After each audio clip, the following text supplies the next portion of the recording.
It is supposed to be one of the most special moments for any parent, the birth of your child, but sometimes, sadly, it ends with sudden tragedy. And no words can describe that loss, but a simple gift sewn with love is now helping grieving parents. It's called an angel gown. I've had it preserved in my closet, but really not done anything, not even looked at it over the years. Marie Thompson recalls one of the happiest moments in her life, her wedding. The gown is being worn again, but not by Marie. She's donated the dress to bring some joy to grieving parents. It just made it very personal and very special, and I can just imagine how they were feeling giving up what's so important to them, but knowing how important the baby would be to that parent that would be receiving that. These are among the first 22 angel gowns donated to the hospital where Marie is a nurse. The angel gowns, which are made from donated wedding dresses, are provided to the families of deceased infants. Parents who have lost a baby are totally unprepared for this. Their vision and dreams have been shattered.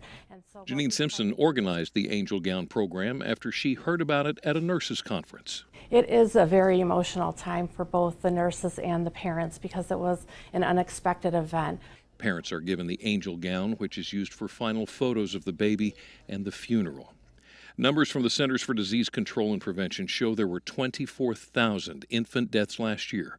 And now these angel gowns are a way to support grieving parents by using something that symbolizes joy to help console an unimaginable loss.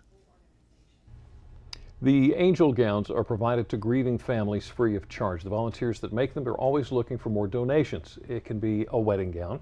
It can even be a pale-colored bridesmaid's dress or other ball gown. Now, if you'd like more information on how you can help, it's very easy to do. All you have to do is go to WBOC.com. You'll click on our picture at the upper right-hand corner of the WBOC.com page.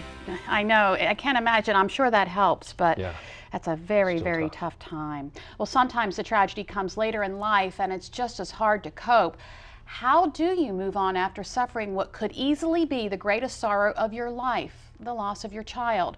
Well, in 2004, the family of 4-year-old Ben Layton turned their sorrow into an effort that now provides hours of happiness for thousands of children. And it's all because of their son's vision of his life in heaven. On a warm, sunny day, you can hear the laughter as children play on Ben's red swings, likely unaware of the time, energy, and community spirit that went into making the treasured playground a reality. Before they built the playground, there was a playground here, but it was a very small playground. Had maybe one slide, a couple little springy things that the kids could play on. Kelly Shannahan was part of the effort that was sparked by one local family's unimaginable loss. In 2002, 4-year-old Ben Layton died after a 2-year battle with acute myelogenous leukemia. The name Ben's Red Swings was inspired by the brave little boy. One of his dying wishes was to have red angel wings. Ben's aunt, Katherine Layton, remembers how Ben's parents turned their grief into action. It's actually amazing because, you know, he'd only died the year before, and so they put all that energy of grieving into it, and it became their community of support as they went through that, you know, terrible time in their lives. And in May of 2004, Chris and Hendrika orchestrated an effort to have thousands of volunteers build the Ben's Red Swings playground at the Salisbury Zoo entrance of the city park. And that's not even to mention all of the businesses that got involved by donating money to help build it, supplies. It was amazing because no one really knew what we were getting into. Even we didn't know what we were getting into. And people volunteered, people donated money. It was, you know, kind of a dream and a fantasy. They didn't know what it would all, you know, culminate in. And I think one of the neat things is that people would volunteer, or maybe someone volunteered them to come down, and they would agree to an hour, but then they would get down here and they'd want to stay the day and come back the next day because they would start a project and they would want to see it. Even the design for the playground came from local school children.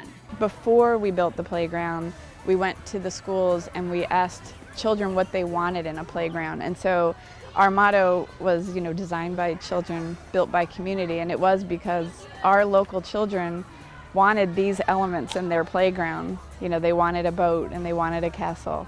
And then we had children doing the tiles that are part of the tile wall, and then we also did the mosaics. and we used the theme of the zoo. So the theme was play like an animal. So you'll see the mosaics, they'll say swing like a monkey or don't spit like a llama. And we took those mosaics to the schools and had, kids put in the tiles.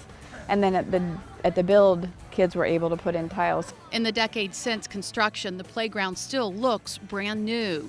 Shannahan thinks that's because of the community investment. We'll see people picking up trash after themselves and whatnot. We do have to come down a couple times a year to do major maintenance, but otherwise, generally, you look around and you don't see a lot of trash out here. You don't see vandalism here, and I think part of that's because the community was involved in building it. So a lot of the community they have a stake in this playground, and so they want to keep it up.